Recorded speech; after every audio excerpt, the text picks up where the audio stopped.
You got it? You're thriving. Thriving. Yeah. Surviving. Well, what a week. Should be a great week. It's a little easier coming off the win on Saturday, but I don't look at it like some people where you're supposed to win your home games, and you're at Michigan State, you're supposed to win games. So, looking at the film, I was pleased by doing the things we needed to do to win, which was not only make shots, but, excuse me, but I think get a lot of play from a lot of guys. We had a lot of guys in double figures or close. Had a lot of effort-related things, and we made some shots, which is key. We got a break going a little bit, but unbelievable week going into Michigan. We got them tomorrow, of course, and then Ohio State and Maryland. And you already seen where Ohio State and Maryland are. Everybody kind of wrote Maryland off, and they're good. So it's going to be an incredible week, but on to what the real chore is, and that's playing Michigan down there. As you know, the last couple of weeks it's been a little bit tougher going for them as far as all the outside noise, but I think, as I said to people, I don't wish anything on anybody anymore after what I've been through here. And so I think Michigan has done a great job of bouncing back from the Wisconsin loss, beating a very good Rutgers team at home, and that was without the Abate, and now they lost a tough one to Illinois, kind of the same way we lost to Illinois. So Phil Martelli, who's taken over, with he's got a lot of experience, and Saudi Washington, of course, has been there for a long time too. So they got some guys on the staff that have been there, and just like here, if tomorrow I wasn't here, I'm sure it'll keep moving on, and that's not downplaying my worth or Juwan's. It just means that they've got a veteran team now because it's played a whole season together. And I think after going through a couple tough losses in Illinois, Wisconsin, Ohio State, they've had some big wins in Rutgers, Purdue, and so have we. So it's another challenge for us. Dickinson's just seems like another one of those great post players in this league. He presents different problems than the last two we played. Just as big in some ways, but a way better offensive weapon as far as a guy that can shoot on the perimeter or inside. The Abate has, I think, improved from the first time we played him. The kid, the Williams kid, I think has, the point guard has definitely improved and is playing better. He's rebounding the ball. I mean, he's getting 7.5 rebounds a game as a point guard in the last 5-6 games. And yet you put all those guys together, and I still think the straw that stirs the drink is Brooks. And he's been there forever. Love him as a player. Plays 38 minutes a game. In the last 5 games, he can beat you with a 3. He's a tremendous defender, and he has a tremendous, to me, basketball IQ. So it's a very good team. It's a very talented team that has gone through the same thing as the rest of the league and the rest of the country has gone through. Some ups and downs, trying to find consistency, and so are we. Questions?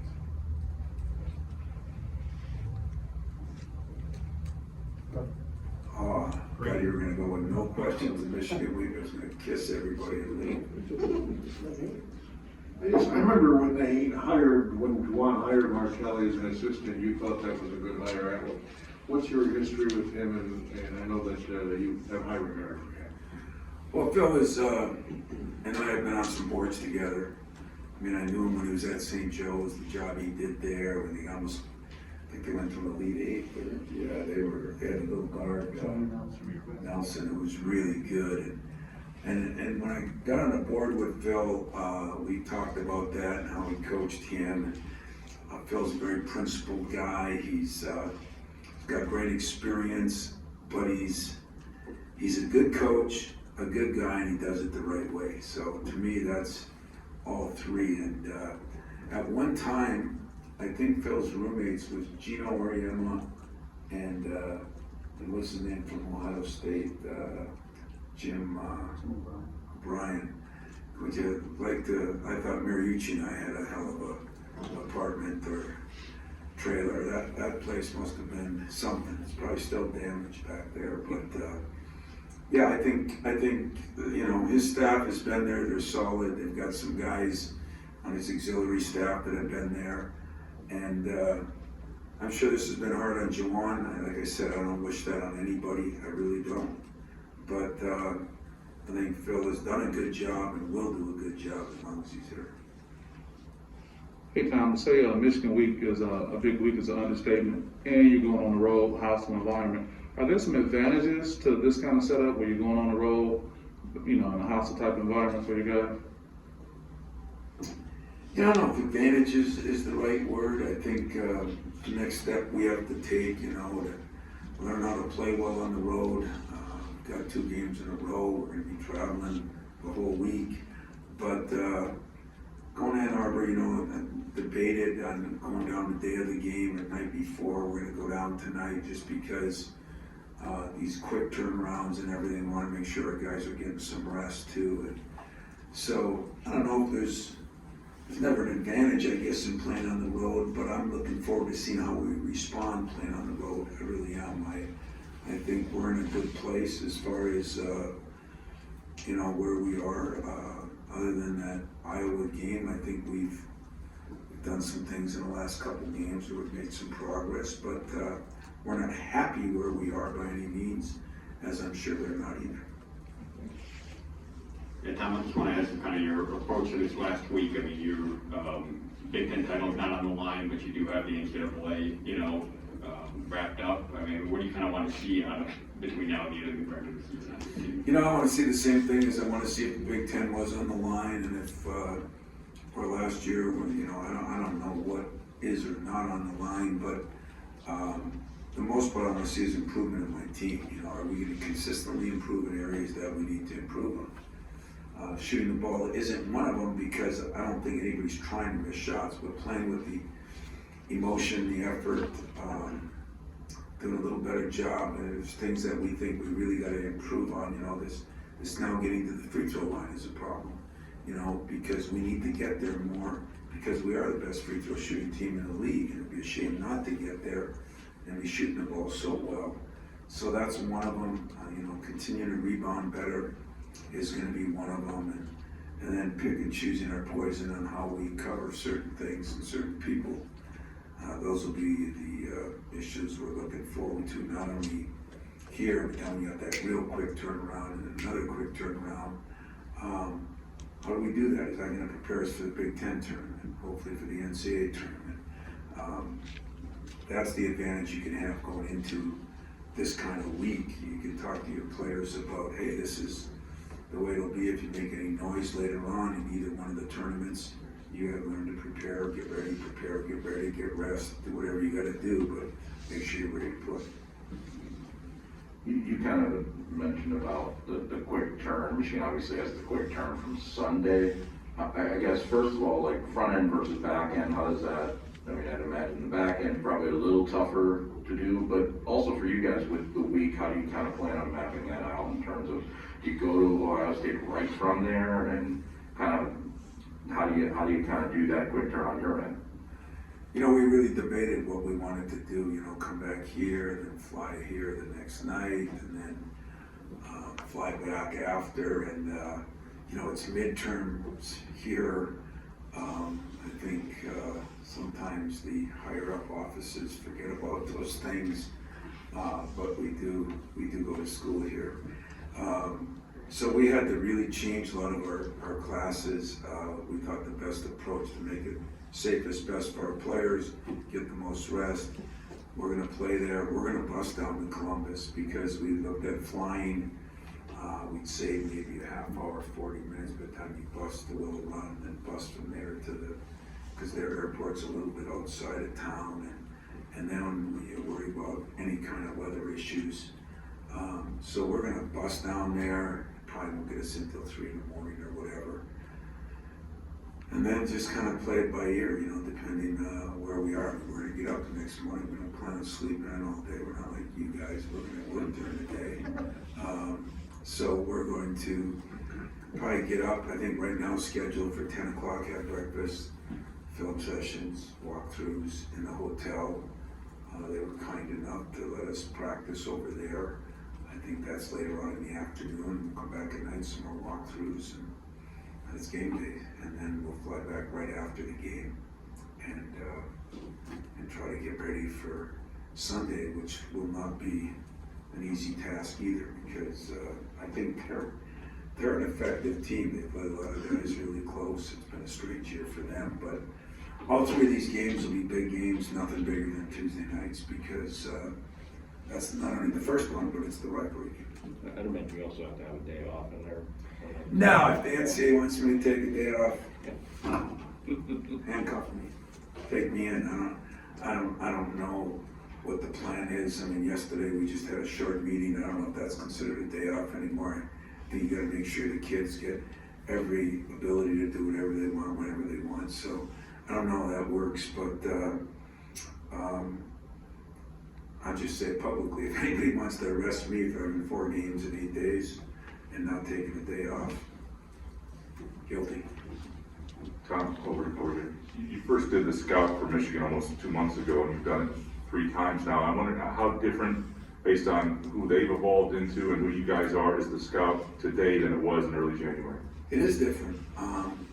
You know, I think, you know, they got a couple players playing different. Their point guard, their power forward playing a little different. You know, even when you look at Houston, he's had his nights where he shot the ball really well. He was really struggling early on there. So it's a little different prep. I mean, everybody throws in some wrinkles, but for the most part, it's the same players. It's they made some adjustments. We made some adjustments. It's one of the things that I still don't love about our scheduling. You know, I liked it more when you played them and then you played them. And I don't like the fact that 3 of our last 4, I think we played, were first-time preps late in the year. That's always more difficult. Michigan's not, but Ohio State is, Iowa was, Purdue was. So, I don't know if assistants can get some time off when the season's over, but I think it's if you can't prep for your rival, then who are you going to prep for? There'll be no excuses. We're ready to play. I'm sure they are too, and we have played each other before, even though it was a long time ago. At least some of the things are similar. You can look at some of the practice tape that you did. Makes it a little easier in that respect compared to preparing for Ohio State, which is completely different. Hey, Tom, over here on the left. What is the emotion of your team coming off of that win against Purdue? And can you use it with this being the final week of the regular season?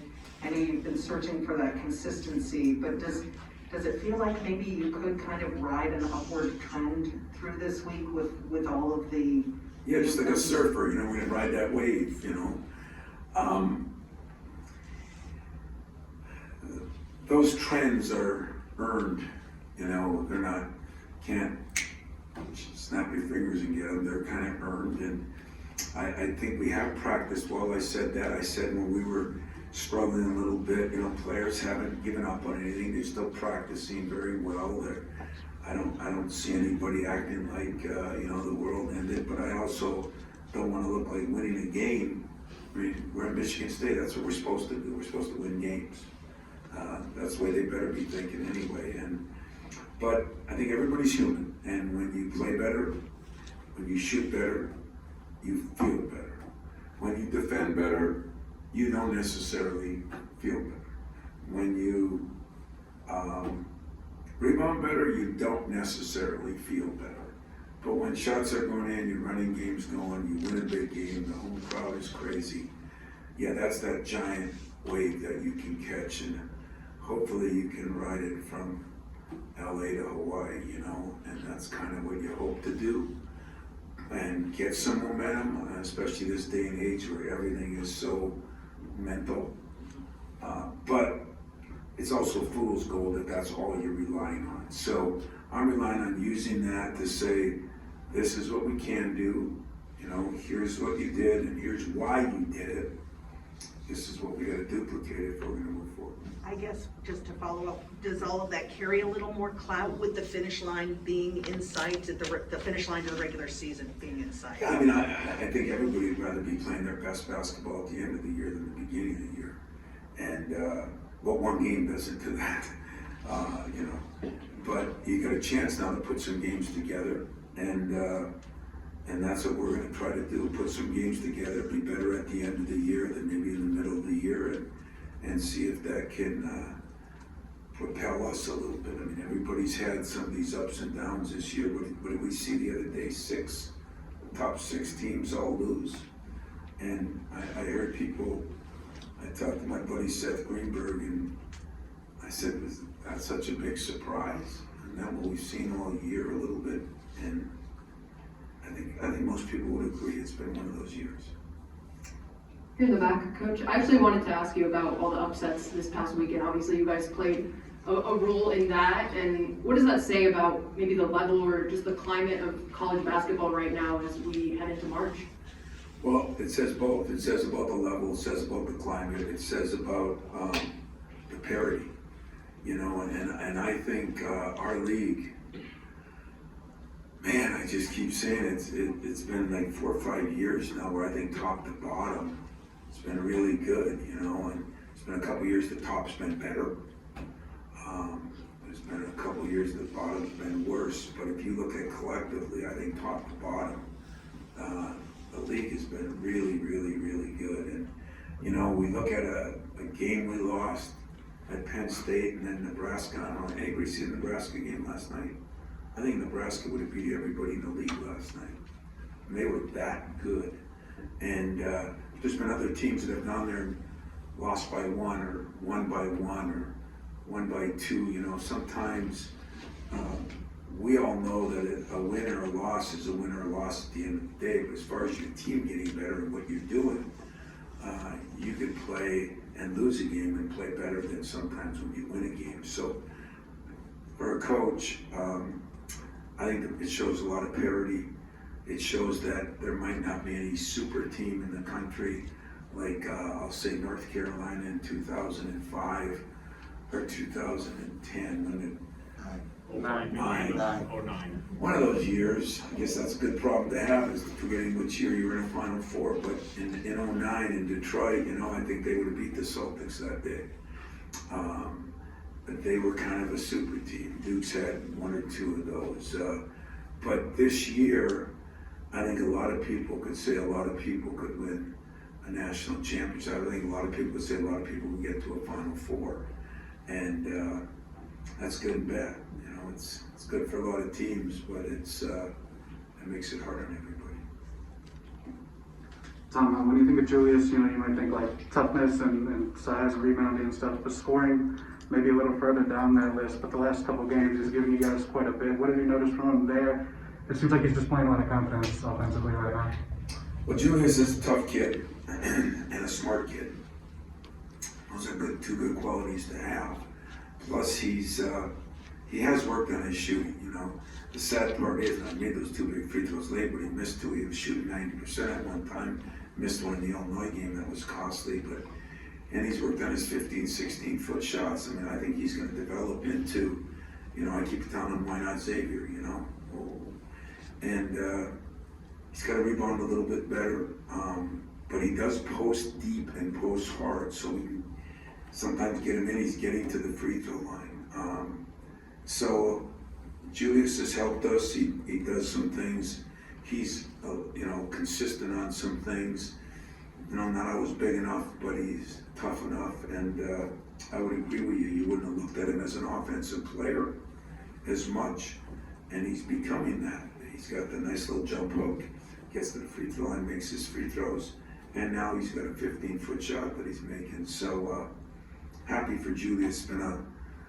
you know, he's gone through a lot in his couple of years here with everything he's had to go through personally, and it's nice to see a guy like that have success, and especially when he's you know, such a great student in a very tough curriculum.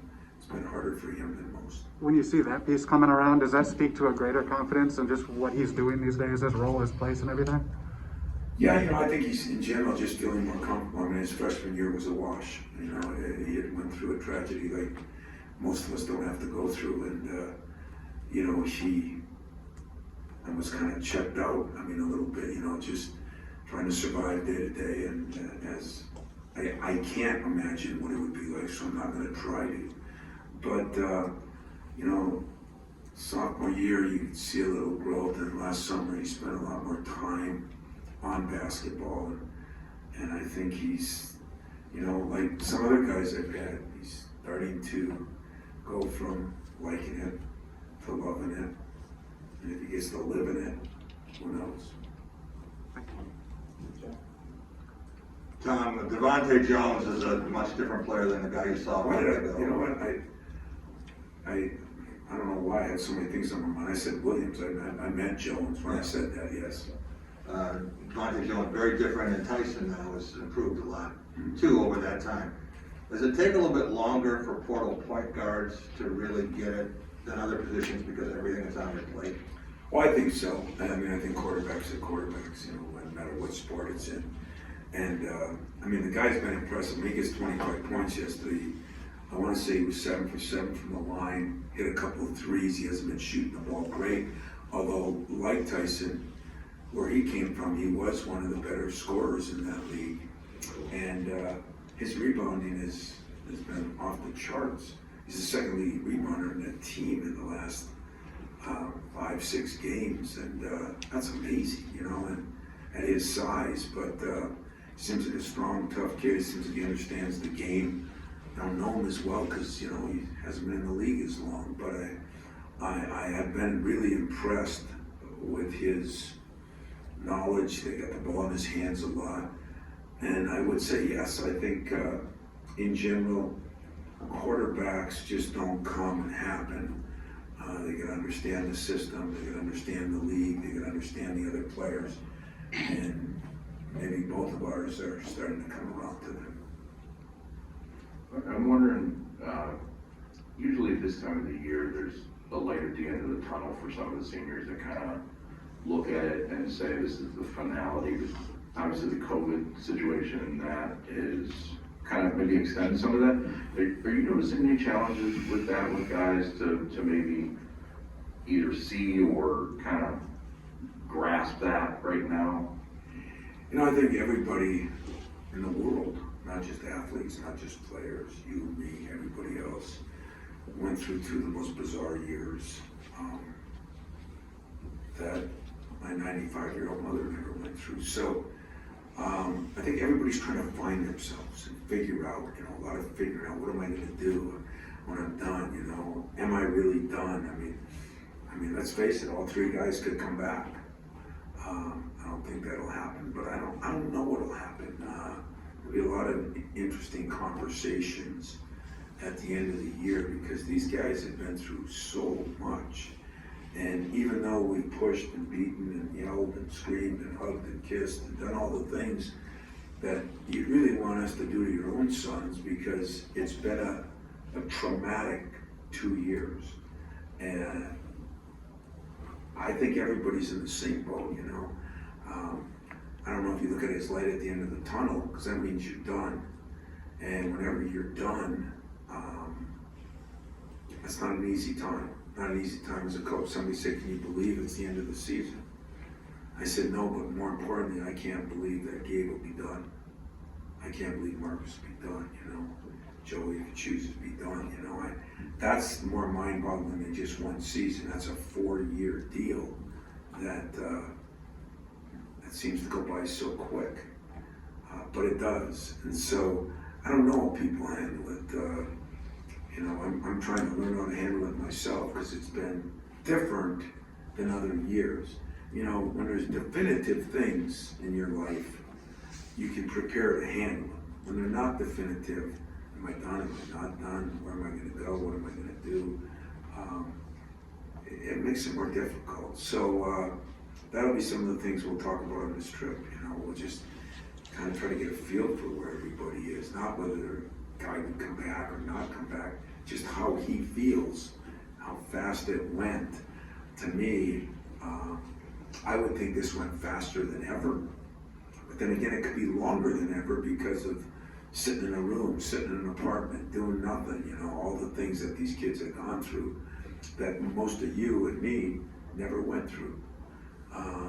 You know, I still say some of them barely been to classes in 2 years, you know, and that's sad. And some of them played, you know, I think our crowds are just getting better and better. Part of the reason is they weren't here for a year and then they had to redo and re-understand, and then the masks, and it's not as loud when the masks are on, then the mask comes off. It's just we're almost learning how to walk again, you know, learning how to speak again. And I don't know, I know this is one thing I did learn during this pandemic. It does affect every person differently. And some can take it, some can't take it. And unfortunately, we have to keep pushing to get the best out of them.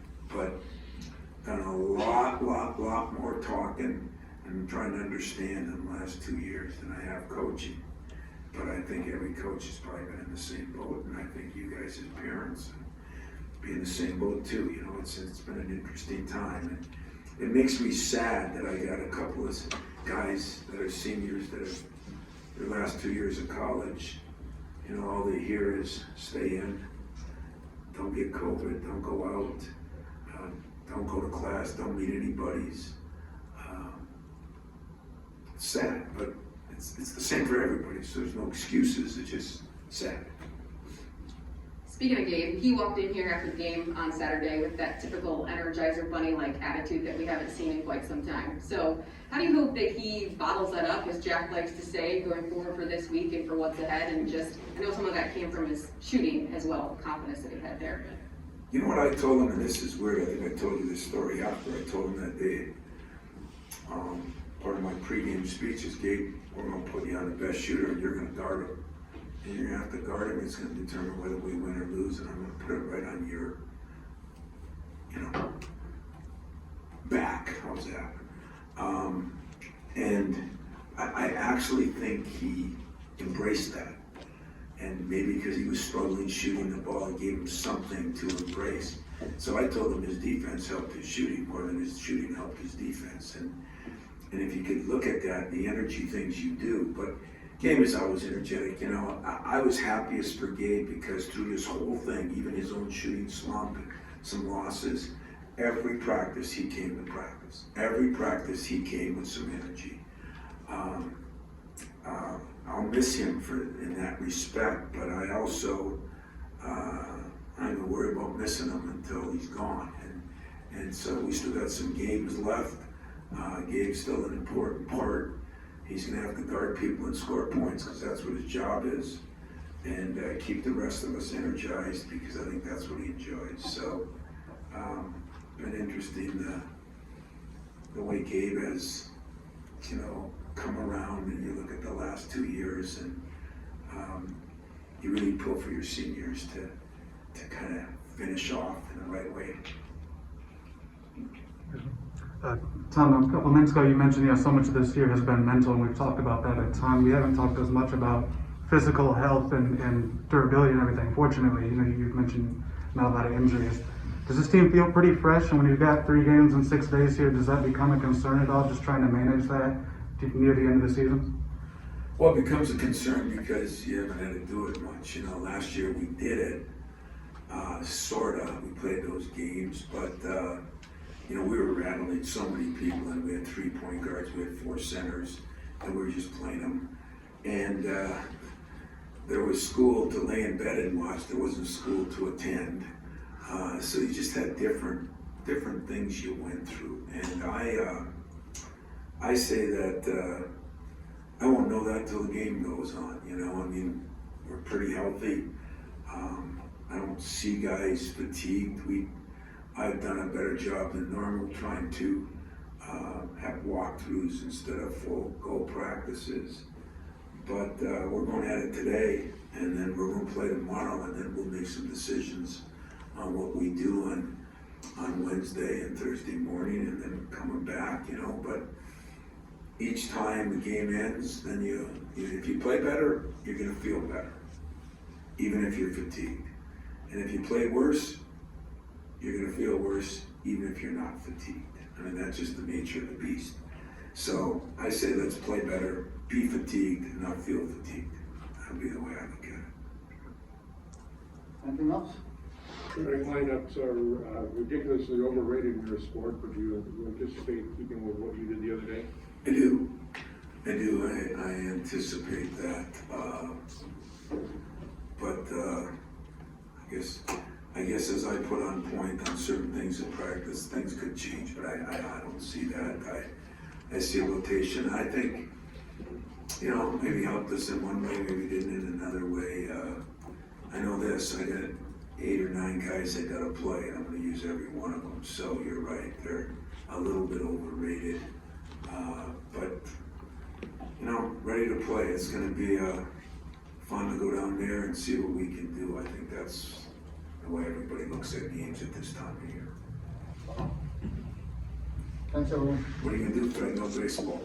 Don't even get me started. The day's not over yet. Don't even get me started.